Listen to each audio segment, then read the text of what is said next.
안녕하세요. 과학으로 보는 세상시 오늘도 흥미진진 풍성한 과학 이야기와 함께 찾아왔습니다.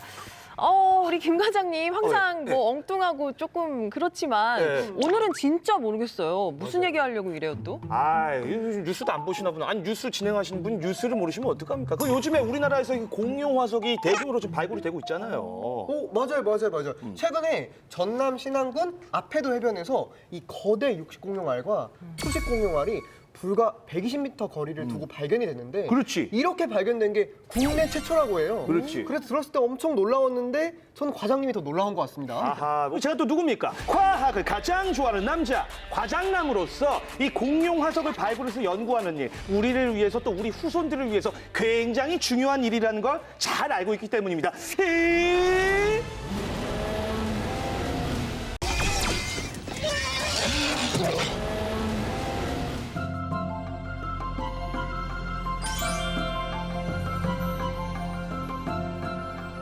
실존하지 않는다고 알고 계시겠지만 공룡은 지금도 우리 주변에서 살아 숨쉬고 있습니다.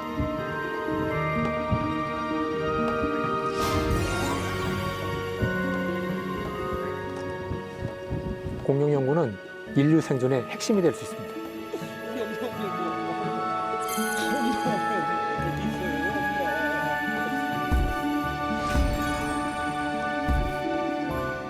오늘 과학으로 보는 세상시에서는 우리 땅에서 공룡 화석과 발자국을 연구하는 분들과 함께 신비한 공룡 이야기 나눠보도록 하겠습니다. 자, 두 분 직접 소개 부탁드릴게요. 네, 안녕하세요. 먼만 아직도 고비 사막에서 공룡 화석을 찾아 방어하고 있는 영원 한국지질자원연구원 지질박물관의 관장 이양재입니다. 예, 안녕하세요. 저는 충남대학교 지질환경과학과에서 화석을 통해 지구의 역사를 연구하고 있는 이정현이라고 합니다. 반갑습니다. 자, 지금 저희 C 스튜디오 곳곳에 공룡들이 숨어 있습니다. 예, 박물관을 살짝 옮겨놓은 그런 네. 느낌도 있는데요. 사실 어렸을 때 공룡 안 좋아한 사람 없을 거예요. 맞아요. 물론입니다. 저는 어렸을 때 그 영화 주라기 월드 너무 좋아해가지고 그렇죠. 진짜 밤새도록 몇 번을 봤는지 모르겠어요. 일단 뭐 다들 뭐 그렇게 말씀하실 수 있죠. 근데 네. 저 같은 경우는 진짜 찐 공룡 덕후로서 예전에는 이 공룡 꼬리만 보면 저 친구는 어떤 공룡이네 딱 이걸 알았거든요. 에이. 아마도 제 몸속에 공룡의 피가 흐르지 않을까. 아니 그래서 헌혈의 집 가면은 저 거절당해요. 사람 피가 왜요? 아니라고. 공룡 피라. 예, 요 정도입니다. 네, 네. 자, 이렇게 모두 관심이 정말 많지만 또 그만큼 잘 알지는 못하는 게 공룡인 것 같거든요. 지난해 초에 우리 지역 충남 부여에서 공룡 화석이 발견됐었죠, 관장님? 네, 우리 충청 지역은 공룡 화석하고 좀 관계가 먼 것처럼들 많이들 생각하시는데 이미 2013년도에 공룡 알 화석이 충남 부여 지역에서 발견이 됐는데 부여군 세도면의 한 야산에서 마을 주민이 밭을 일구기 위해 평탄 작업을 하던 도중 발견했습니다. 바짝 와서 보니까 알 같은 형태이기 때문에 이상하다. 이게 무슨 공룡 알이 아니냐.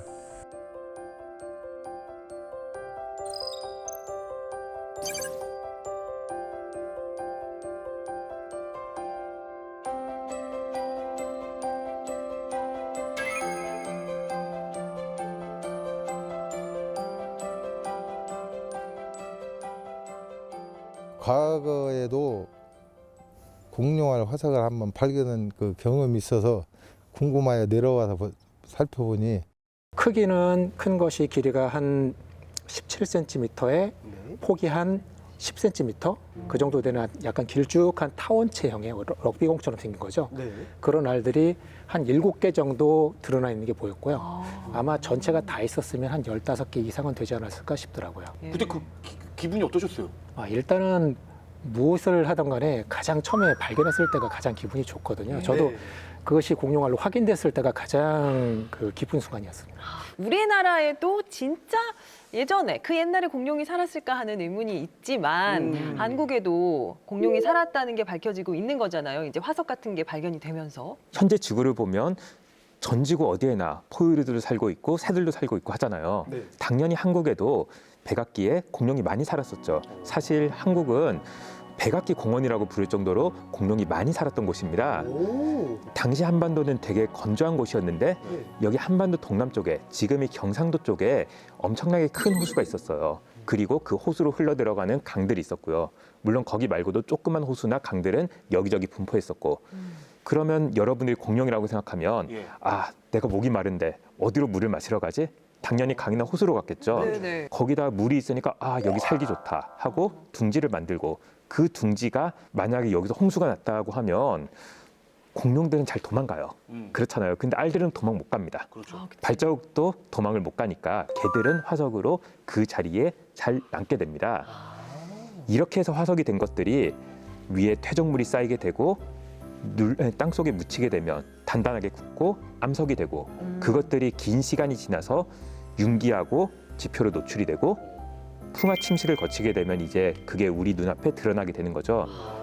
특히 이 풍화 침식이 잘 되고 있는 그리고 돌들이 잘 드러나고 있는 해변가에서 이런 발자국이나 또는 알 화석들이 잘 나타나게 됩니다. 근데 제가 듣기로는 이 우리나라 지명을 그 명칭으로 갖게 된 이 공룡 뼈 화석이 있다고 또 얘기 들었거든요. 전남 보성에 가면 해안가에서 발견된 코리아노사우루스 보성엔시스라는 화석이 있는데요. 오. 우리나라에서 발견된 공룡 중에서 최초로 이름을 가지게 된 공룡입니다.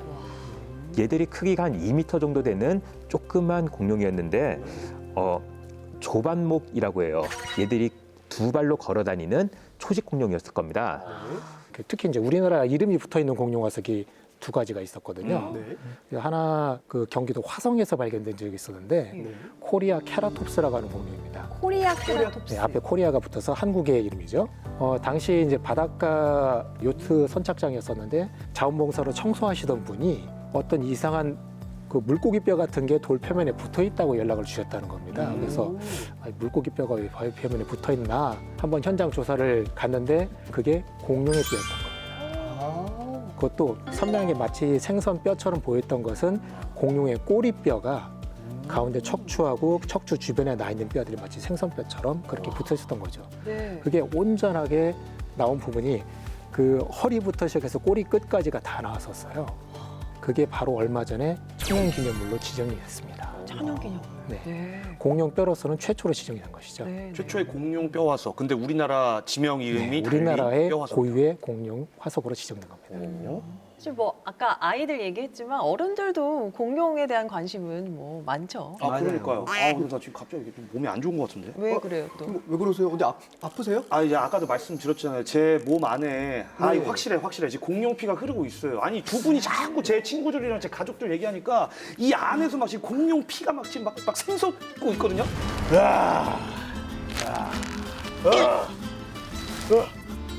우리 가족들, 우리 친구들은 어디 있는 거야? 엄마 보고 싶어. You know my mom?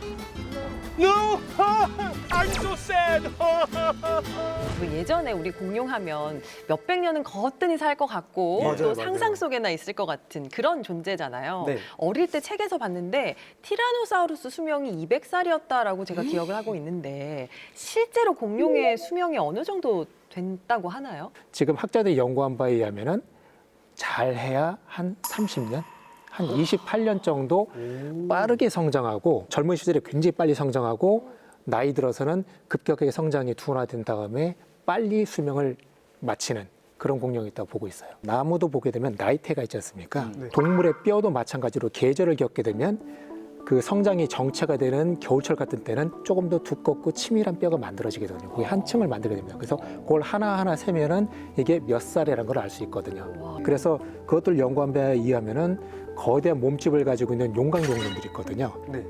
마치 코끼리처럼 큰 4개의 다리로 걸어 다니고 목도 길고 꼬리도 긴 네. 공룡. 그런 공룡들은 거의 한 48년, 50년 가까이 그 정도 된다고 보고 있습니다. 근데 저는 제가 이제 공룡 진짜 관심 많다고 말씀을 드렸습니다만 아직도 조금 궁금한 게 이름에 공통적으로 사우루스가 들어간단 말이에요. 맞아요. 예. 교수님, 이게 뭐 특별한 의미가 있는 겁니까? 사우루스라고 하면 그게 그리스어로 도마뱀이라는 뜻이에요. 그러니까 다 도마뱀이다라는 거죠. 티라노사우루스 같은 경우에는 폭군 도마뱀이라는 뜻이 되고요. 폭군 도마뱀. 예, 공룡에다가 다이노사우루스라는 이름을 처음 붙인 게 영국 자연사박물관 초대 관장이었던 리처드 오웬이라는 사람이었는데요. 이 사람이 그때 여러 가지 공룡들 뼈를 보고 나니까 이게 도마뱀이랑 비슷한 것 같다. 근데 도마뱀인데 도마뱀치고는 너무 크다. 맞아요. 그래서 되게 큰 도마뱀이다. 그리스어로 크다 또는 무섭다라는 게 데이노스란 뜻이에요. 그래서 데이노스에다가 사우루스를 붙여서 데이노사우루스, 다이노서라는 이름을 붙였습니다. 이거를 동양에 번역해 오면서 무서울 공자 거기다가 전설 속에 생각하는 용 그 두 개를 붙여가지고 공룡이라고 부르는 거예요. 그래서 나는 도마뱀 인룡이 되고 물 속에 사는 목긴 동화뱀 수장용, 수장용. 네 또는 바다에 사는 동화뱀 해서 해룡 이렇게 되는 거죠. 사우루스는 알겠는데 엔시스는 뭘 뜻하는 맞아요. 거예요? 그거는 그곳 출신이란 뜻으로 이해하시면 보성 됩니다. 출신. 네, 그래서 화성 엔시스, 보성 엔시스는 보성에서 나온 것 또는 화성에서 나온 것 그런 뜻으로 해석하시면 됩니다. 뭐 몇천 년도 아니고 1억 년이 넘는 긴 역사의 흔적을 찾아 나서는 분들이 바로 이 두 분이시거든요. 그렇죠. 네, 1억 년 전의 공룡의 흔적을 지층에서 찾는다는 거 생각만 해도 언뜻 생각만 해도 참 어려울 것 같은데 공룡 연구는 어떤 과정으로 이루어지고 있나요? 네, 일단은 공룡 화석을 찾아야겠죠. 네. 네, 공룡 화석을 찾는 게 일단 가장 그 첫 번째 순서이고요. 공룡 화석이 있는 곳을 일단 찾아가야 되는데 그러기 위해서는 그 공룡 화석이라는 것도 옛날 과거에 살던 생물체의 흔적이 있기 때문에 생물체의 화석이 묻혀 있을 수 있는 암석을 찾아다닙니다. 저희가 뭐 슈퍼맨도 아니기 때문에 땅을 투시해 볼 수는 없겠죠. 어디까지나 화석이 나올 수 있는 가능성 있는 곳을 일단 조사를 가서 그곳들을 정처 없이 돌아다니면서 땅 위를 조사를 하게 됩니다. 그래서 작은 조각 하나라도 나오게 되면 특히나 그런 퇴적 지층 중간에 박혀 있으면서 그 속에 조금 걷어내 봤을 때 속에 계속적으로 뼈가 나올 가능성이 있는 곳을 본격적으로 발굴을 하는 거죠. 그래서 발굴해서 뼈가 점점점 드러나게 되면 드러난 뼈를 뭐 현장에서 그대로 다 뼈만 추려서 가져올 수가 없기 때문에 그거를 안전하게 포장을 하는 작업을 또 거치게 되고요. 네, 그 포장하는 작업은 여러분들 뼈 부러졌을 때 보면은 깁스를 하잖아요. 네. 석고 붕대를 감죠. 네. 마찬가지로 뼈도 화석뼈도 뼈가 깨지지 않도록 해서 깁스를 하게 됩니다. 그래서 석고 붕대로 칭칭 단단하게 감은 다음에 그게 굳어지면 그걸 안전하게 실어서 실험실로 가져오게 되고요. 실험실에서 이제 그 안에 아직도 묻혀 있는 뼈를 갖다가 추려내는 작업, 최종본을 이제 걷어내고 뼈만을 추려내는 작업을 거치게 되면 뼈가 이제 드러나게 되고 그 드러난 뼈를 이제 본격적으로 측정도 하고 사진도 찍고 하면서 그거를 본격적으로 연구 자료를 쌓게 됩니다. 그거를 이제 전 세계에 이제 다른 연구자들 기존에 연구했던 자료들이 이제 있잖아요. 그것들을 다시 검토를 하고 분석을 하면서 이 공룡이 도대체 어떤 공룡이었을까? 어떻게 생긴 공룡일까? 또는 어떤 공룡과 관련이 있을까? 이런 것들을 다 종합을 해서 또 논문으로 발표를 하고 그것들이 박물관에도 또 전시를 할 수 있게 되는 겁니다. 정말 어려운 일 하고 계신데 일단 화석을 찾았습니다. 그러면 이제 그걸 가지고 연구를 하실 텐데 이게 어떤 공룡의 화석인지는 어떻게 알 수 있는 거예요? 맞아요. 자주 보던 친구 오랜만에 한번 만나봤는데 그 친구 얼굴 딱 봤는데 저 친구 못 알아보겠다 하신 적 있으세요?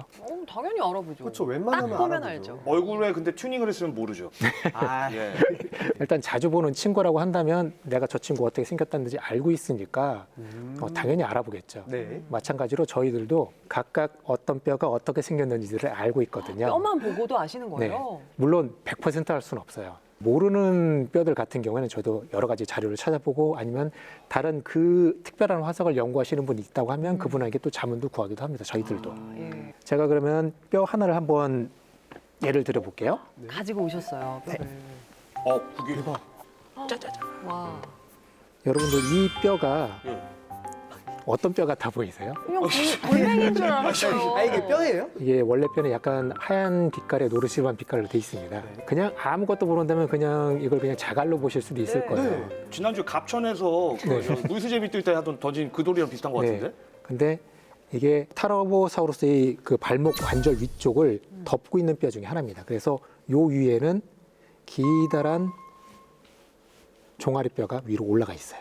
이 뼈가 어떻게 생겼는지를 다 알고 전체 타라보사우루스가 그 발견되는 뼈들을 하나하나 보게 되면 이 뼈가 어떤 뼈인지 알 수 있는 거죠. 그러니까 뭔가 퍼즐 맞추듯이 이렇게 맞춰가는 건가요? 네, 그렇죠. 이런 식으로 뼈가 어떻게 생겼는지를 알고 있으면 이 조각만 발견되더라도 여기에 타르보사우루스가 묻혀 있구나 하는 걸 알 수 있는 거죠. 그래서 예를 들어 보겠습니다. 지금 이 뼈는 그 감자탕 같은 거 잡수다 보시면은 어제 먹었는데. 네, 거기에 있는 뼈하고 비슷하게 생겼죠. 그러네요. 그러네요. 지금 그러네. 보니까 네. 맞네. 네. 그래서 모든 척추 동물의 척추는 기본적으로 이거 비슷하게 생겼어요. 그래서 척추 형태를 보게 되면 이것처럼 중간에 마치 원기둥처럼 맞아요. 생긴 원기둥 여러 개. 뼈가 있고 거기에 옆으로 쭉 뻗어 있는 날개 같은 뼈가 있고 그리고 위로 솟아 있는 뼈가 있어요. 척추뼈. 그리고 이 세 개의 날개처럼 생긴 뼈 가운데로는 실제로는 구멍이 뻥 뚫려 있습니다. 그래서 지금 이거는 그 데이노케이루스란 공룡의 척추뼈를 3D 스캔해서 축소한 모형인데요.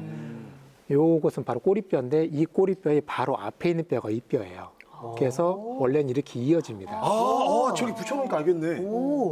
이런 것들을 그 봄으로써 우리가 기본적인 형태에서 어떻게 배형된 거라 그러면 아 이거는 척추겠구나 또는 다리뼈의 일부겠구나 이런 것들을 알고 구분을 할 수 있게 되는 거죠. 자, 이렇게 다양한 방법을 통해서 찾아가고 있는 과거의 흔적들. 자, 제 과거의 흔적도 말이죠. 여기 계신 두 분 중에 한 분이 아주 그냥 샅샅이, 낱낱이 파헤쳐 주셨습니다. 김기 환장하면 그 깜짝 놀랄 제 과거 지금 만나보시죠.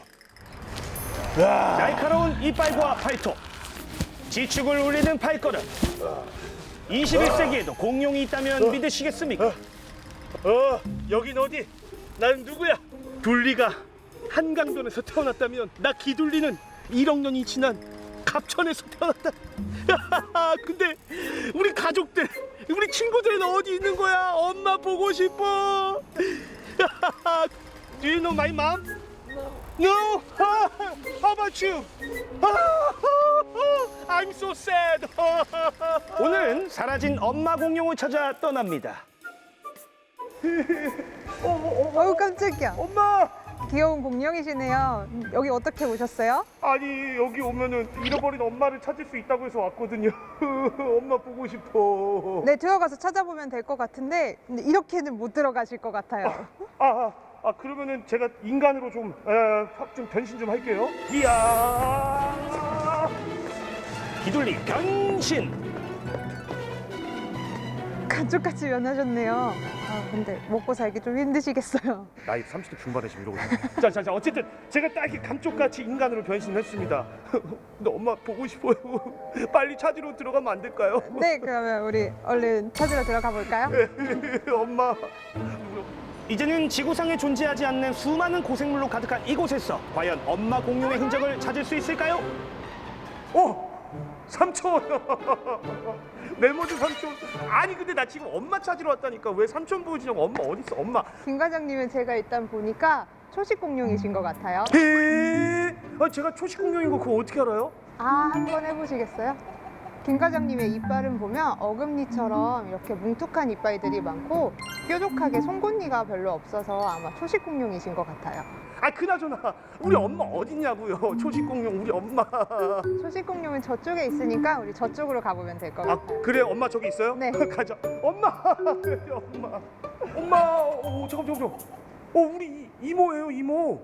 이 트리케라톱스라고 하는데요. 그러면 우리 김 과장님의 이모님은 초식 공룡이었을까요? 육식 공룡이었을까요? 이모라고 했잖아요. 당연히 우리 이모도 저기 초식 공룡이죠. 저 양반이 그 옛날부터 저기 풀떼기만 엄청 먹었어요. 트리케라톱스는 초식 공룡인데요. 그걸 어떻게 알 수 있냐면 이빨을 보시면 우리 김 과장님과 같이 뭉툭한 어금니로 이루어져 있는 걸 확인을 하실 수가 있고요. 그리고 발톱도 보시면 뭉툭하시죠. 예. 그래서 이 트리케라톱스도 마찬가지로 이렇게 보시면 뭉툭한 발톱을 가지고 있는 걸 확인을 할 수가 있어요. 초식 공룡은 뭉툭한 이빨과 발톱 대신 발달된 머리 프릴과 꼬리 골침을 생존 무기로 사용하는데요. 그와 반대로 육식 공룡은 뾰족하고 날카로운 이빨을 갖고 있죠. 듣고 보니까 차이가 확연히 보이는데요.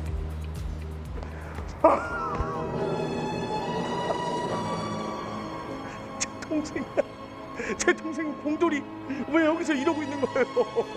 제 동생 맞는 것 같아요, 그렇죠? 네, 맞아요. 우리 여기 지금 아래 모습을 보시면 동글동글한 게 보이시죠? 네. 여기가 보통 초식 공룡의 형태는 이렇게 동그란 형태의 아래 모습을 띠고 있고요. 네. 육식 공룡은 그와 조금 다르게 좀 기다란 타원형 형태를 띠고 있어요. 네, 아마도 김 과장님의 동생이 맞을 것 같습니다. 삼촌, 이모, 동생만 보여주고 엄마는 어디 있냐고요, 엄마. 아무래도 어머님을 찾으시려면 1억 년 전 공룡의 흔적에 숨결을 불어넣는 거기로 가보셔야 될 것 같아요. 엄마가 없다고요?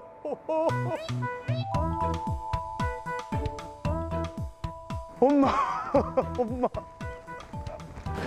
엄마, 우리 엄마. 엄마 왜 거기 있어요, 엄마? 드디어 만난 엄마 공룡 마이아사우라는요, 백악기 후기를 주름잡던 초식 공룡인데요. 오리 주둥이와 두꺼운 꼬리, 그리고 눈이의 볕 구조가 특징이고요. 무엇보다 진한 모성애로 유명한 공룡입니다. 실례지만 어떻게 오셨나요? 안녕하세요. 예. 누구세요, 근데? 저 여기 지일박물 관장입니다. 제가 사실 지금 인간처럼 보여도 원래는 공룡이에요, 공룡. 저희 엄마 찾으러 왔는데 엄마 왜 여기 갇혀 있는 거예요? 엄마 좀 만지게 해주세요. 그렇다면은 제가 이거를 만질 수 있는 방법을 알려드릴게요. 저렇게 들어가도 되는 거예요? 아하, 당연히 안 됩니다. 자, 어린 여러분 따라하면 안 돼요.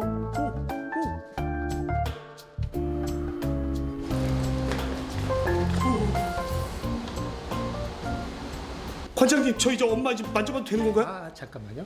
이거를 그대로 만져보실 수 있도록 정밀하게 복제를 해서 제가 드리도록 할게요. 근데 복제를 어떻게 한다는 거예요? 이거를 여기 보시는 스캐너라는 장비를 이용해서 네. 3D 스캔을 할 겁니다. 이것이 바로 1억 년 전 잠든 공룡의 흔적에 숨결을 불어넣는 작업인데요.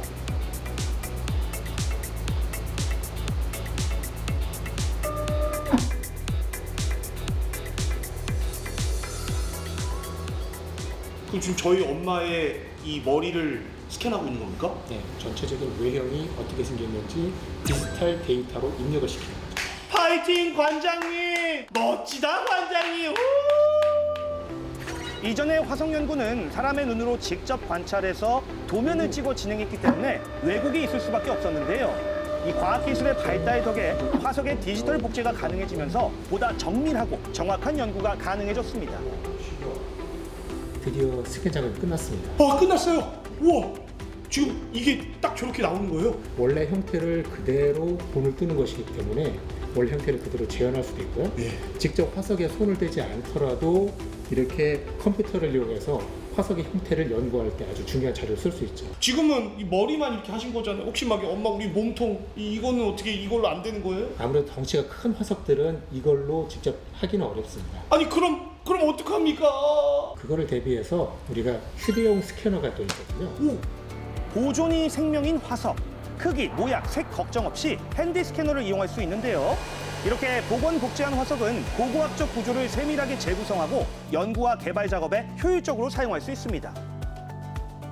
와, 실제랑 정말 똑같아요. 안묘. 과학은 한치의 오차도 있으면 안 되잖아요.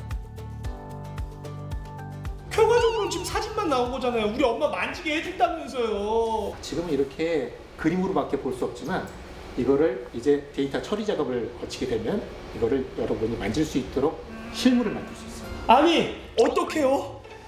아니 관장님, 아니 뭐예요? 뭐 엄마 만질 수 있게 해준다면서 뭐 아까 거기랑 뭐 크게 차이가 없는 것 같은데요? 이 장비를 이용해가지고 진짜 공룡을 만져볼 수 있게 만들어 드릴게요. 아 진짜죠? 네.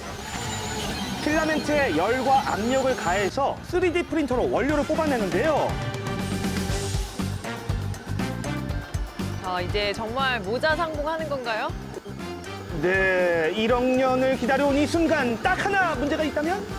너무 느린 거 아닙니까? 이거 진짜 엄마 기다리다가 숨 넘어갈 것 같은데요. 3D 프린터라는 것이 예. 여기 보시는 것처럼 이 플라스틱 필라멘트를 조금씩 한층 녹여서 쌓는 거다 보니까 시간이 굉장히 오래 걸립니다. 김 과장님 보실 수 있도록 제가 먼저 찍어 놓은 게 있습니다. 오! 뭐야? 엄마를 미리 만들어 놨다고요? 네. 아, 과장님 잠시만요. 제가 엄마를 만나려면 변신 좀 하고 올게요. 엄마! 엄마. 과장님 저 엄마 만날 준비 다 됐습니다. 예, 엄마 어디 있어요? 여기 있습니다. 엄마. 보고 싶었어요. 저희 엄마는 어떤 분이셨나요? 김 과장님 어머니는 마이아사우라는 공룡인데요. 미국 몬태나라는 곳에서 발견됐거든요. 이 공룡이 살던 곳이 굉장히 많은 뼈들과 함께 둥지와 알도 그리고 새끼도 같이 발견이 됐어요. 그래서 이 공룡이 어렸을 때부터 새끼를 둥지에다 먹이를 날라다가 길렀었다는 증거를 알려준 바로 중요한 공룡입니다. 아 근데 저희 엄마가 미국 공룡이었어요? 안타깝게도 우리나라 공룡이 아닙니다. 아 어쩐지 아빠는 한국 공룡이거든요. 그래서 제가 좀 이국적으로 생겼다는 얘기 좀 많이 듣긴 했는데 I love you so much, mother. 땅속 저 깊이 잠든 고생물의 흔적에 숨결을 불어넣는 화석 연구. 과학기술 덕에 우리의 역사는 지금도 깨어나고 있습니다. 그런데 공룡의 흔적, 그것도 있다고요? 네, 정말 역대급 출장이었습니다. 우리 김 과장이 공룡이었다는 아주 놀라운 사실도 함께 알게 된 재밌는 시간이었는데요. 공룡의 흔적, 뼈로만 찾을 수 있는 건가요, 교수님? 당연히 아니겠죠. 뼈 말고도 알도 있고 둥지도 있고 그리고 심지어 똥까지도 화석으로 남을 수도 있습니다. 우리나라 같은 경우에는 주로 남해안에 공룡 발이나 알 화석이 많이 나오는 편인데요. 특히 우리나라에 나오는 발자국이 엄청나게 그 숫자가 많습니다. 지금까지 확인된 것만 2만 개가 넘어갈 정도로 많거든요. 그래서 세계에서 손꼽힐 정도로 공룡 발자국 화석이 많이 나오는 편입니다. 공룡 발자국만 보고도 공룡 종류를 알 수 있다고 하는데 진짜 신기한 것 같아요. 그러니까요. 공룡뿐만 아니라 우리 주변에서도 조금만 더 관심을 가지고 잘 보면 이게 어떤 동물이 발자국인지를 알 수가 있어요. 예를 들어서 조그만 발자국인데 거기에 발톱이 찍혀 있다. 멧돼지. 발톱이잖아요. 개 아니면 고양이겠죠. 발 모양 화석과 그리고 발자국 모양을 비교해 보면 얘가 어떤 공룡인지를 알 수가 있습니다. 공룡이 크게 세 종류로 나뉘는데요. 네. 목긴 공룡, 용광류라고 하는 애들은 얘들이 발가락이 5개예요. 근데 5개인데 발가락이 좀 짧습니다. 그래서 이렇게 좀 붙어 있어요. 비교하자면 코끼리가 발자국이 비슷하게 찍혀요. 딱 원 모양으로. 다른 공룡 두 가지가 뭐냐 하면 조각류. 얘들은 두 발로 걸어다니는 초식 공룡이고요. 마치 소처럼 끝에 발굽이 달려 있습니다. 그래서 끝이 뭉뚝해요. 그리고 수각류. 두 발로 걸어다니는 육식 공룡입니다. 얘들은 당연히 육식 공룡이니까 발톱이 붙어 있고 발가락 끝이 되게 날카롭습니다. 이런 것들을 보고 이것이 대략 어떤 공룡이 발자국이겠구나라고 알 수가 있는 거죠. 그렇죠. 안 그래도 제가 이번에 엄마 만나 진짜 엄마를 보지 마시고 공룡 엄마를 만나서 물어봤는데 우리 그 발자국을 이렇게 연구한 게 굉장히 중요하다. 이 발자국 여러 개 찍혀 있으면 이제 그걸 보행열이라고도 하잖아요. 이 중요한 이유가 있습니까? 발자국이 거기 있었다는 거는 이 공룡이 거기 살았다라는 말이 되죠. 여기에 여러 종류의 공룡 발자국이 있으면 여기에 여러 종류의 공룡들이 살았었겠구나. 초식 동물이랑 육식 동물이랑 발자국이 같이 나오면 얘들이 같이 살면서 먹고 먹히는 관계였겠구나 하는 그런 것들도 알 수가 있겠죠. 그렇죠. 지금이야 뭐 뼈 조각 발자국 발견을 하면 3D 스캐너 같은 첨단 장비가 있어서 훌륭하게 복원을 하고 있는데 그렇죠. 생각을 해보면 어린 시절에 박물관에 가서 봤던 그 공룡들 모습이 이름은 같은데 지금이랑 생긴 게 좀 많이 달랐던 것 같아요. 맞아요. 혹시 최근에 중앙과학관 아까 과장님은 다녀오셨지만 예. 중앙과학관의 자연서관 혹시 가서 알로사우루스라는 공룡 보신 적 있으신가요? 3년 전쯤에 갔는데 그래요? 잘 기억이 안 최근에 나요. 났고. 네. 한번 가서 보시면 알로사우루스가 어떤 자세를 하고 전시가 되는지 보실 수가 있어요. 근데 혹시 한 10년 전쯤에 그 알로사우루스가 어떻게 어디에 전시되어 있는지 혹시 기억하시나요? 그걸 알면 저희가 그 자리에 앉아 있었겠죠. 알려주세요. 제가 대학교 다닐 때만 해도 알로사우루스가 지금 캥거루 아시죠? 예. 캥거루. 캥거루처럼 꼬리를 땅에다 딱 대고 네. 앞을 상체를 딱 일으킨 상태로 이런 상태로 전시가 돼 있었어요. 오. 지금은 보면은 뒷다리를 중심으로 해서 머리와 꼬리 쪽 부분이 수평으로 이렇게. 마치 저울 중심 잡고 있는 것처럼 그렇게 마치 달려가듯이 전시가 돼 있습니다. 그래서 지금 그 상태 그것만 보더라도 과거와 지금 똑같은 공룡에도 불구하고 이름이 똑같은데 불구하고 자세는 전혀 다르게 복원했잖아요. 네. 그래서 과거에는 저렇게 살고 있었던 걸로 알고 있었지만 다시 연구를 해보고 하니까 이런 모습이었다는 것으로 밝혀진 거죠. 그런 것들은 직접적으로 화석으로 나올 수도 있겠지만 많은 연구자들이 이 공룡이 어떻게 살았을지 여러 가지 연구를 해보고 생체 역학이라든지 이런 것들 연구를 해보니까 그런 자세가 실제로 살아있을 때 훨씬 더 자연스럽게 균형을 유지하며 걸어 다닐 수 있다라는 걸 밝히는 거죠. 앞으로 이제 미래에는 또 어떤 모습으로 바뀌게 될지 모르겠어요. 새로운 화석과 새로운 연구가 되면은 또 다른 모습으로 바뀔지 모릅니다. 참 그 인간의 고정관념이 잘못된 복원을 만들기도 하고요. 뭐 한편으로는 이 발상의 전환으로 새로운 지평을 열게 되는 것 같습니다. 이게 바로 공룡 화석 연구거든요. 이 세계에 대해서 좀 더 자세하게 알고 싶지 않으신가요?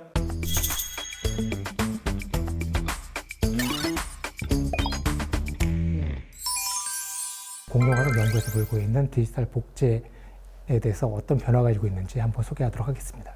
일단 화석 복제라는 것이 왜 필요한가, 어떤 면에서 필요하고 중요한지를 말씀드리겠는데, 화석을 복제를 하는 경우에서는 원본 화석을 우리가 보존을 시킬 수가 있습니다. 그래서 중요한 원본 화석 같은 경우 손상시키지 않고 보존시키기 위해서 하나의 복제품을 만들어내는 것이죠. 요즘 들어서는 이제 디지털 복제라는 게 생겼습니다. 그 디지털 복제는 어떤 방법들이 있을까요? 첫 번째로 3D 스캐닝이라는 방법이 있습니다. 직접 내가 이제 측정하고자 하는 물체에 접촉을 해서 각각 이것이 어떤 위치에 찍혀 있는지를 다 일일이 찍어서 좌표를 읽어내는 방법이 있겠고요. 또 하나는 접촉하지 않고 손을 대지 않고 오로지 빛이라든지 레이저 같은 거를 쏴서 만드는 그런 방법들이 있습니다. 대부분 이런 연구 분야에서 많이 사용되는 것은 비접촉식 방법이 되겠습니다. 근데 실제적으로 화석을 이렇게 3D 스캔하는 방법에서는 이런 레이저 스캔 방법들은 굉장히 어렵습니다. 많이 사용하지 않는 방법이고요. 거기에서 이제 더 나아가서 한 가지 더 측정 방법으로 나오는 것은 패턴 이미지 삼각 측량 방법으로 하는 게 있습니다. 이거는 카메라가 2개가 붙어 있고요. 가운데에서 빔 프로젝터가 일종의 붙어 있습니다. 여기서 일정한 무늬의 빛을 쏴주면 그거를 2 카메라가 읽어서 이 화석의 표면에 있는 각각의 점들을 읽어서 각각 점들을 3D로 구성해내는 겁니다. 2개의 카메라가 보는 각도, 2개의 눈이 보는 각도가 서로 다른 것을 통해서 이 물체가 어느 정도 거리가 떨어져 있는 것을 읽어내는 것이거든요. 그런 방식으로 그 하나의 입체를, 데이터를 얻어내는 것이죠. 그래서 이런 방법을 이용해서 수십에서 수백 장의 사진을 찍게 되면 그 우리가 입체로 만들고자 하는 물체의 그 입체 모형을 만들어낼 수 있습니다. 다만 이거를 처리하기 위한 특정한 소프트웨어들이 필요한데, 이런 사진 측량 소프트웨어들을 이용하면 여러분들이 가지고 있는, 심지어는 스마트폰의 카메라만 이용해서도 어떤 물체를 3D로 만들어낼 수가 있습니다. 또 한 가지 방법은, 이거는 여러분들이 일반적으로 사용할 수는 없겠지만 병원에서 보면은 여러분들 그 건강 진단을 받을 때 많이 사용하는 CT 스캐너가 있지 않습니까? 내부 기관들이 어떤 상태인지를 검사하는 그런 장비인데, 돌 속에 들어있는 뼈를 읽어내게 되는 것이죠. 이런 것들을 이용하게 되면 강한 에너지만으로 안에 있는 구조까지 파악할 수 있는 것입니다. 이렇게 만들어진 3D 데이터를 이제 출력물로 만들어야 되는데, 이런 것들을 하는 것이 3D 프린터가 되겠죠. 그 3D 프린터에서 필라멘트를 한 층 한 층 쌓아서 만드는 방식으로 찍어낸 게 바로 이런 공룡의 두개골이 되겠는데요. 이거는 제가 몽골에서 직접 찾아내고 발굴을 했었던 바가케라토스라는 원시 뿔공룡의 머리뼈인데, 이 뿔공룡의 머리뼈를 1대1로 뽑아낸 것입니다. 이렇게 디지털로 3D 스캐닝을 해서 만들어내는 경우에는 여러 가지 장점들을 가지고 있는데요. 장비에 따라서 굉장히 정밀하게 뽑아낼 수 있는 장점이 있습니다. 이 화석을 직접적으로 접촉해서 붙여서 찍어내는 그런 것들이 아니다 보니까 원본 손상에 우려가 전혀 없고요. 또 이런 디지털 복제를 한 것들은 여러 가지 활용 용도가 많은데, 실물 출력 같은 경우는 물론 각종 여러 분석 자료에 쓸 수 있고, 또 시뮬레이션 같은 데도 활용할 수가 있습니다. 그래서 요즘 많은 학자들이 이렇게 디지털로 만들어낸 3D 그 스캐닝 자료를 이용해서 이 공룡들이 어떻게 걸어다니고 어떻게 움직이고 전체 체형은 어떻게 만들어졌었는지를 실제와 비슷하게 디지털로 시뮬레이션을 하는 방법들의 이 디지털 복제 자료들을 많이 활용하고 있습니다. 또한 이것들을 디지털로 만들다 보니까 아무래도 컴퓨터에서 원본 크기를 크게 늘리거나 줄이거나 하는 방법들을 사용할 수 있습니다. 이런 방법들을 이용하게 되면 앞으로 훨씬 더 연구 분야가 확장될 수 있겠고, 또는 여러분들이 볼 수 있는 여러 가지 전시물들도 훨씬 더 다양한 방법들로 활용될 수 있는 좋은 도구가 될 수 있을 거라고 생각합니다. 영화 주라기 공원, 주라기 월드 보면요, 공룡 DNA를 복제해서 결국은 공룡을 복제해내거든요. 그렇죠. 맞아요. 연구자 입장에서 이거 어떻게 보세요? 일단은 절대로 불가능합니다. 절대로요. 와, 절대로. 아니 과학에서 절대 이런 명제가 이게 성립이 되는 겁니까? 진짜 안 돼요? 일단은 영화상에서의 치명적인 오류들이 몇 가지가 있어요. 네. 화석이, 모기 화석이 발견됐다고 해서 나오는데, 일단은 기본적으로 모기 화석이 처음 나온 거는 백악기 때 나왔습니다. 그래서 중생대에서 공룡이 살던 시대는 트라이아스기, 쥐라기, 백악기라는 세 개의 시대가 있는데 그 중에서 백악기에만 모기가 나왔으니까 쥐라기 공룡 또는 뭐 트라이아스기 공룡 얘네들은 나올 수가 없겠죠. 처음부터 공룡의 피를 못 빨아먹었는데 어떻게 공룡을 뽑아내겠어요. 예. 그리고 영화에서 나오는 도미니카 공화국의 호박강산이 나오잖아요. 네. 도미니카 공화국에 호박강산이 있습니다. 그런데 그 호박강산은 신생대 거예요. 거기에는 아예 공룡 근처도 가지 못한 것들만 나오는 거죠. 연대가 좀 안 맞네요. 네, 일단 시대가 맞지 않고요. 예. 그리고 설사 모기가 피를 빨아먹었다 하더라도 모기가 한 사람만 피 빠나요? 아니죠. 이 사람 나풀고 옆에 네. 다른 사람 있으면 또 사람 피 빨고 이러죠. 그러니까 실질적으로 모기 뱃속에 들어있는 건 순수하게 공룡 피만 나올 수도 없는 거죠. 그리고 가장 중요한 사실은 공룡을 뽑아내려면 공룡의 DNA를 공룡 피에서 뽑아놔야 되는데 그 DNA라는 것이 굉장히 연약한 존재입니다. 그러다 보니까 그 DNA라는 것이 실질적으로 보존되려면 최대한 많이 봐야 수십에서 수백만 년 이상 보존되지를 못해요. 근데 공룡이 멸종한 시대가 6,600만 년 전이거든요. 6,600만 년 전 근처도 못 갑니다. 아니 우리 주라기 공원 그 제작진들이 관장님한테 자문을 구했어야 되는데. 아니 그 스필버그 형 뭐 한 거예요? 연락 줘야지. 그 사실 주라기공원 영화에서도 과학자들이 자문을 했습니다. 어느 정도 영화적 상상력으로서 허용을 해주고 만약 그분도 그렇게 생각하신 거겠죠. 만약 공룡을 현세에 살려놓는다면 얼마나 좋을까 하는 네. 학자들도 역시 바라는 바거든요. 그렇죠. 그러니까 영화로서 한번 실현을 해보자 그런 마음이었을 겁니다. 네. 자, 그러면 이쯤에서 시청자 여러분들께서 궁금해하시는 궁금증을 좀 알아보도록 하겠습니다. 저희처럼 모두 궁금한 점이 참 많으신 것 같거든요. 네. 제가 살면서 서울에서 공룡 화석이 발견됐다는 걸 단 한 번도 들어본 적이 없는 것 같은데요.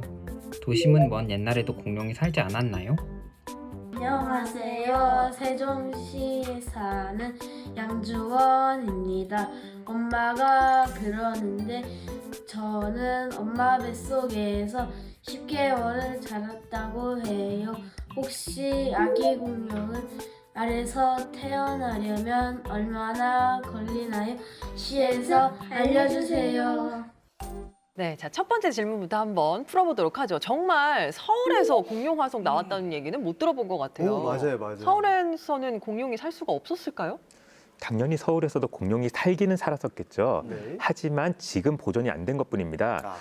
서울에서 그냥 맨 돌이 드러나 있는 데를 보려면 북한산, 관악산, 남산 이런 데가 가장 대표적인데 여기는 전부 다 쥐라기에 약 1억 6천에서 7천만 년 전에 만들어진 화강암으로 되어 있어요. 화강암이 뭐냐 하면 땅속 깊은 곳에서 마그마가 천천히 식어서 만들어진 거잖아요. 네. 근데 마그마에다 공룡을 집어넣으면 당연히 녹겠죠. 사실 땅속에 있으니까 공룡이 거기까지 들어가지도 못하겠지만 나중에 지각 운동에 의해서 지표로 노출되어 풍화 침식되어 만들어진 것이 지금이 서울이기 때문에 서울에서는 그래서 당연히 이런 곳에서도 화석을 찾을 수가 없습니다. 두 번째 궁금증 한번 해결해 보죠. 귀여운 우리 남자친구 두 명이 아주 귀엽게 질문해 주셨는데 공룡이 알에서 부화하려면 얼마나 걸리는 건가요? 굉장히 날카로운 질문입니다. 예, 원장님. 만약 공룡이 살아있으면은 알 품고서 며칠 걸리나 이렇게 날짜 세보면 알 수 있겠죠. 그렇죠. 근데 살아있는 공룡을 적어도 볼 수가 없잖아요. 네. 그러다 보니까 학자들이 어떻게 하면은 공룡이 알에서 며칠 만에 나왔는지 알아보려고 연구하신 분들이 있더라고요. 이빨도 자라날 때 성장선이 나타납니다. 그래서 공룡의 알 속에 아직 깨어나지 않은 새끼, 배아라고 하는데요. 그거의 이빨 화석을 아주 얇게 갈아서 현미경으로 이 성장선이 몇 개나 되는지 세어봤었어요. 그랬더니 스테니코사우루스라고 불리는 작은 육식공룡인데 그 공룡은 한 74일 정도, 그러니까 한 2달이 조금 넘는 기간이죠. 네. 그 정도 지나면 부화한다는 것으로 밝혀졌고 이제 또 하나는 몽골에서 나오는 프로토케라톱스라는 공룡이 있어요. 프로토케라톱스 같은 경우에는 한 83일. 그래서 개월수는 한 2.7개월 정도 지나면은 알에서 깨어나는 것으로 알려졌고요. 근데 모든 공룡이 다 알려져 있지는 않기 때문에 또 알에서도 새끼가 나오고 이빨을 또 볼 수 있어야만 알 수 있기 때문에 이렇게 밝혀진 경우는 많지 않습니다. 1억 년 전에 타임머신을 발굴해서 공룡의 시대를 우리에게 알려주고 계신 두 분과 함께하고 있습니다. 두 분 공룡 연구에 이렇게나 몰두하시는 이유가 있을 것 같은데요. 무슨 거창한 의미를 부여하기보다는요. 그 개인적인 흥미가 제일 큰 원동력인 것 같습니다. 제가 아무래도 제일 좋아하는 것이다 보니까 제일 거기에 의미를 두고 있는 것 같고 이 공룡이라는 것이 대중들에게 굉장히 관심도가 높고 흥미가 있는 것이다 보니까 그런 것을 가장 잘할 수 있는 것이 또 제가 일하고 있는 지질박물관이기도 하다 보니까 거기서도 더 열심히 일할 수 있는 것 같습니다. 우리는 어디에서 왔을까? 그리고 우리는 어디에서 가는가? 혹시 이 우주에 우리 말고 다른 생명이 살고 있지 않을까? 근데 그걸 보기 위해서 가장 좋은 방법은 우리 지구에서 생물이 어떻게 나타나서 어떻게 진화해 와서 지금과 같은 모습이 되었는가? 이 모든 질문에 대해 답하는 게 우리가 화석을 공부하는 가장 중요한 이유라고 생각합니다. 제가 듣기로 이 고생대, 중생대, 신생대 이런 시기 끝에 큰 멸종이 있었다고 들었거든요. 그건 뭔가요? 지구에서는 현재와 같이 큰 동물들이 번성하기 시작한 현생류대 이래로 총 5번이 대멸종이 있었습니다. 약 4억 4천만 년 전 오르도비스키 말에 빙하기가 있었고 그때 첫 번째 대멸종이 있었어요. 그때 이후로도 대봉기 후기, 그리고 고생대 말, 트라이아스기 말, 백악기 말 총 4번이 대멸종이 더 있었습니다. 그 중에서도 가장 마지막 시기에 있었던 멸종이 바로 중생대 끝이 이제 백악기 말에 있었던 멸종이거든요. 그런데 모든 공룡들이 일시에 한순간에 멸종했다기보다는 사실 최근에 이제 얼마 전에 연구 결과가 발표된 거 있었습니다. 그 프랑스 몽펠리에 대학에서 연구한 연구자가 발표한 논문이었었는데 이미 공룡 시대가 끝나기 전 한 1천만 년 전부터 이 공룡들의 세계에 좀 변화가 있었다는 것이었어요. 이미 공룡들이 당시에 수는 굉장히 많았었습니다. 숫자 자체는 줄지는 않았는데 공룡들의 종수가 줄어들었어요. 특정 공룡들만 일부, 종류들만 일부 끝까지 많은 수를 유지하며 살아남았었던 거죠.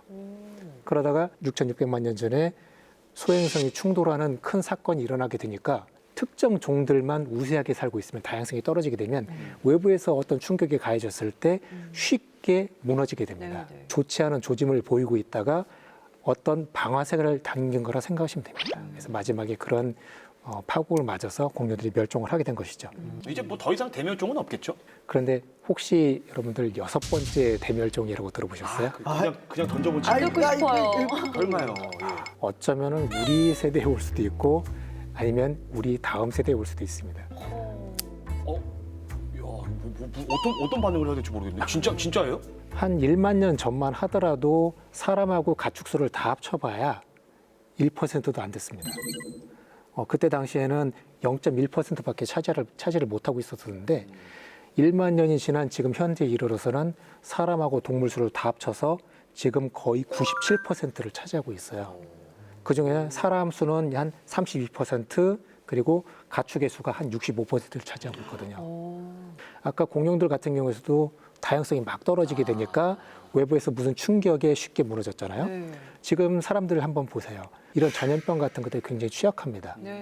가축들도 보면 구제역이 일어났다, 뭐가 일어났다, 조류독감이 일어났다 이런 뉴스를 많이 보시잖아요. 외부에 어떤 작은 충격이 가해졌을 때도 쉽게 무너질 수 있는 게 바로 이런 다양성이 무너진 바로 현재 인간의 상태이기도 한 겁니다. 그러면 그 말씀은 우리 인류도 사람도 공룡처럼 사라질 수 있다 이런 말씀인 거예요?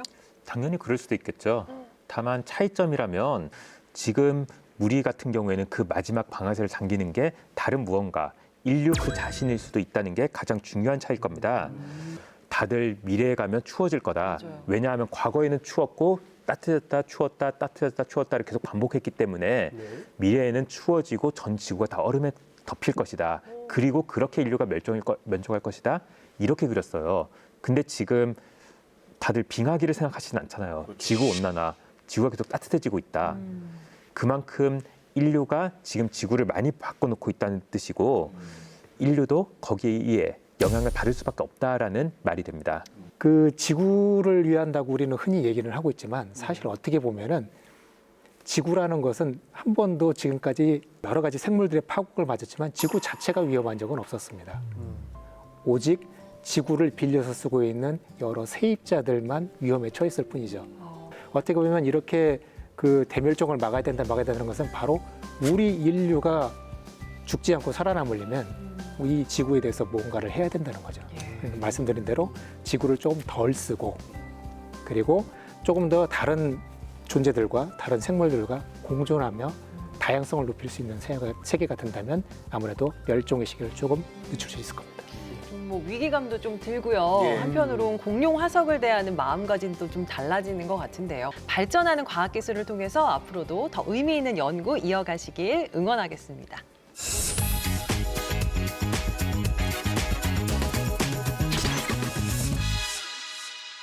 매주 새로운 과학 소식을 알려주는 코너가 있다 없다. 바로 여기 따끈따끈 과학계 소식 전부 다 이수다. 카이스트가 단 몇 장의 사진만으로도 3차원 입체 이미지를 만들어내는 기술을 개발했습니다.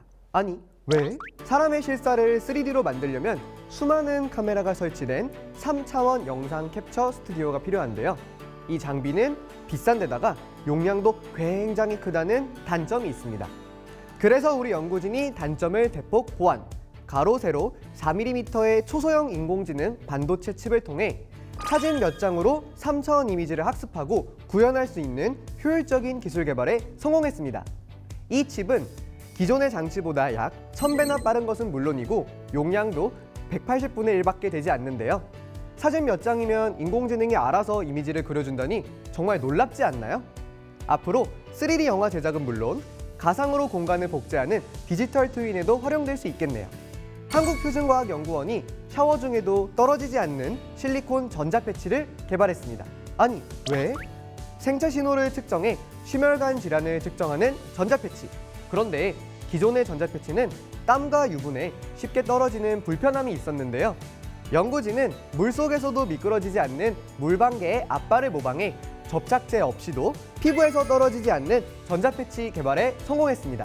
덕분에 여러 생체 신호를 24시간 체크할 수 있어 노약자나 심혈관계 질환 환자들에게 큰 도움이 될 예정인데요. 어서 빨리 상용화가 되면 좋겠습니다. 중요한 건 꺾이지 않는 연구.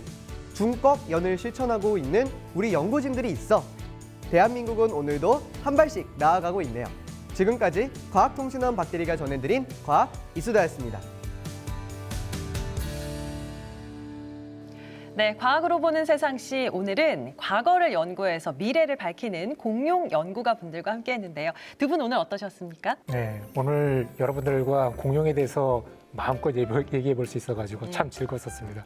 앞으로도 많은 분들이 공룡에 더 많은 관심 가지고 저희 박물관도 많이 찾아주셨으면 고맙겠습니다. 예. 저는 공룡에 더해서 우리나라에 나오는 많은 화석들에 대해서 시청자 여러분들이 좀 더 관심을 가져주시고 좀 더 재미있게 봐주셨으면 좋겠습니다. 네, 오늘 두 분 덕분에 공룡을 좋아했던 어린 시절로 잠시나마 돌아갈 수 있었던 아주 흥미로운 시간이었습니다. 자, 그동안 제 옆을 지켜줬던 두 분과 오늘 마지막 인사를 나눠야 되는 아쉬운 시간이 됐어요. 과학과는 담을 쌓고 지냈던 제가 진짜 과학에 대해서 이제 어디 가서 조금 아는 척을 할 수 있게 된 거는 전부 다 우리 과학으로 보는 세상 C 덕분이라고 생각을 합니다. 저는 또 다른 프로그램에서 또 좋은 모습으로 인사드릴 수 있도록 하겠습니다. KBS 양아들 김기환 잊지 말아 주십시오. 예, 우리 김 과장 정말 최고였습니다. 최고 박 대리. 저는 오늘부로 또 새로운 목표가 생겼습니다. 다음에는 이 전문가 분들처럼 게스트 자리에 나올 수 있도록 또 제 자리에서 열심히 연구를 하도록 하겠습니다. 좋습니다. 자, 저희가 준비한 게 있어요. 야, 이렇게 갑자기. 네, 두 분 정말 그동안 수고 많았습니다. 생화네요. 예, 아쉽지만 저희가 또 해야 될 건 해야겠죠. 해야죠. 네네네. 이거 꽃 들고 하나요? 과학이 보인다. 과학이 즐거워진다. 스치기만 해도 당신은 과학 전문가. 과학으로 보는 세상. C